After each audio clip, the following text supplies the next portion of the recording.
Dave Free went to my high school. He went to Gardena High, he's from Carson, again, the next city over. I've always known about him at my school. He, again, computer literate, very intellectual individual. He was the computer tech in high school, working for the high school. You know what I'm saying? Honestly, I reached out to him and I reached out to Punch, on MySpace. Yo, I'm not looking for any money. I'm not looking for nothing. I just want to learn. How can I be valuable? Punch and Dave invited me over, and I kind of was that kid that just never left, They had a studio. Punch at that time was the audio engineer.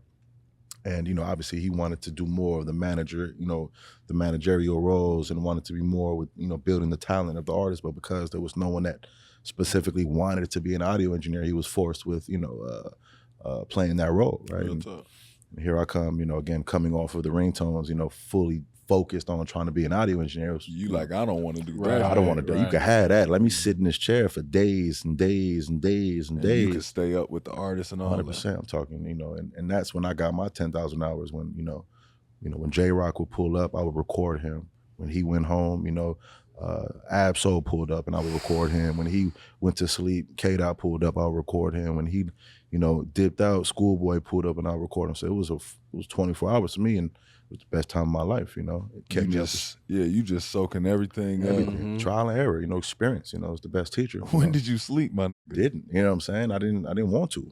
I didn't want to. It was. What's the longest you stayed up? I mean, I'm gonna sit here and lie and say I've been up for 2-3 days, but solid like a good 30-something hours, just just in the studio having and a good time. Not realizing you've been up that long. Thank God. You just love. I thought he was gonna say 2 or 3 days. I did it. I did it. My birthday, not my 34th birthday, but my 33rd birthday. I stayed up for like 3 days. Yeah. What a time. Well, really, it was 2.5. I don't think I remember. You start getting delirious after I think 40 hours. Yeah. You start seeing. You get delirious. You start tweaking. But it was I ain't even. We'll talk about that. That's offline. We'll talk about that.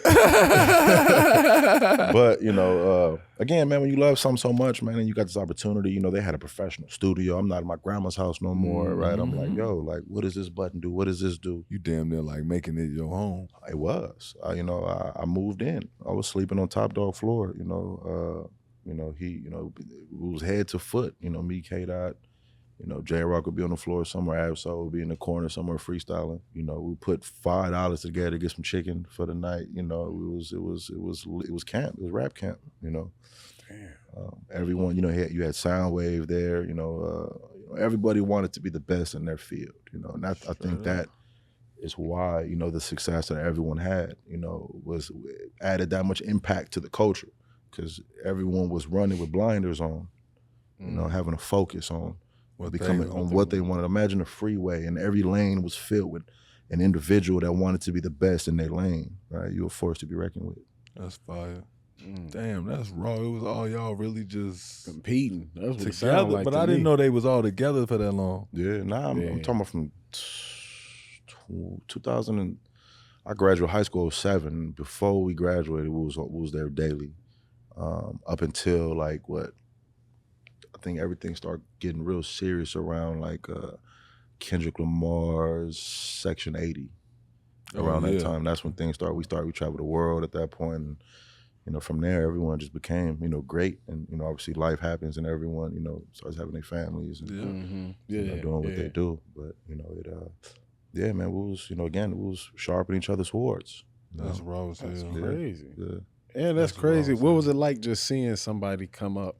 And then somebody else come up, and somebody else come up. All word, like everybody going to the league. Yeah, everyone going to the league. Basically. Exactly.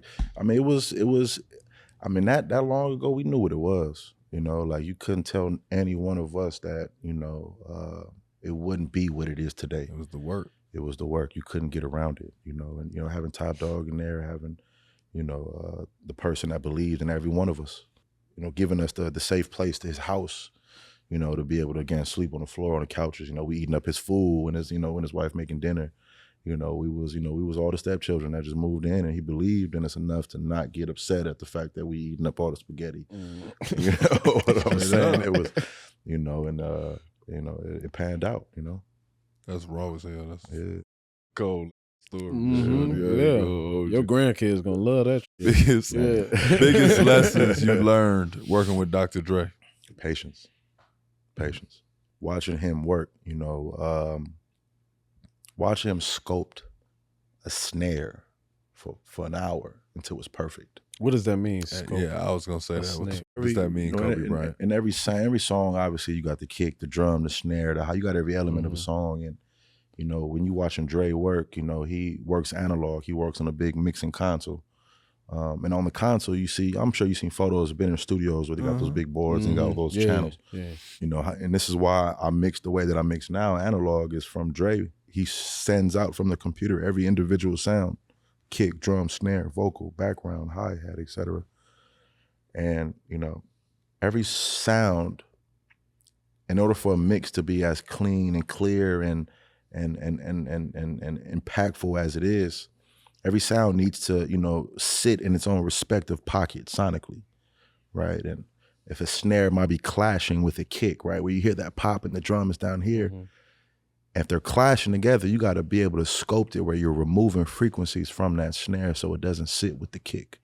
And watching him kind of work and get, a kick drum or a snare drum or a hi-hat so perfect to where they blend together and everything sounds like you could see through it. I don't know if that's making sense to you until it's perfect.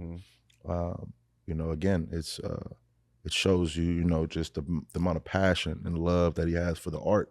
And again, watching that, it showed me like this it's not to be taken lightly. If you respect the art, the art is gonna respect you. Real talk. It's like touching the line on the suicide. 100%. Don't cheat yourself. That's 100% right. That's 100% right. And it's a mental thing. You know what I'm saying? Because, again, you can, not touch the ground a foot away from it, right? But then mentally, you didn't get away with that. That's the difference between good and great. Do you ever listen to like a song? How fast can you pick up like they ain't mixed this properly, or they took a shortcut, or they're ignorant to what they need to do? Nowadays, it's more arbitrary to kind of think about it that way, because the imperfection of music nowadays is what makes it what it is. It's the sound. You know what I'm saying? Some you might get a record like I just did Future's Pluto, Pluto mix that's coming out soon. And when I was talking to Southside, he was like, yo, I want it to sound like a mix. It got to sound dirty, right? And somebody who enters and approaches something with perfection, it's like, how the fuck you make something sound dirty? Like, that's not in me, right? Until you sit back and think about it, like, yo, like that alone is a part of perfection. So, nowadays it's more of just understanding what the artist was trying to achieve, right? And then approach it that way. Whereas in the 2010s, right, when, again, coming up with Dre and all of them, it was more about that perfection, of clarity, of depth, of making sure every sound, is hitting its potential, peak and sitting in its right pocket, right? So, just like everything else, even sonics evolve with time, and I think, from the 2010s to the 20s to, to now, right? That's how I've been able to stay relevant all these years, is understanding that, like anything, you can't stay still, you can't stay stagnant, even sound can't stay stagnant. Damn, bro.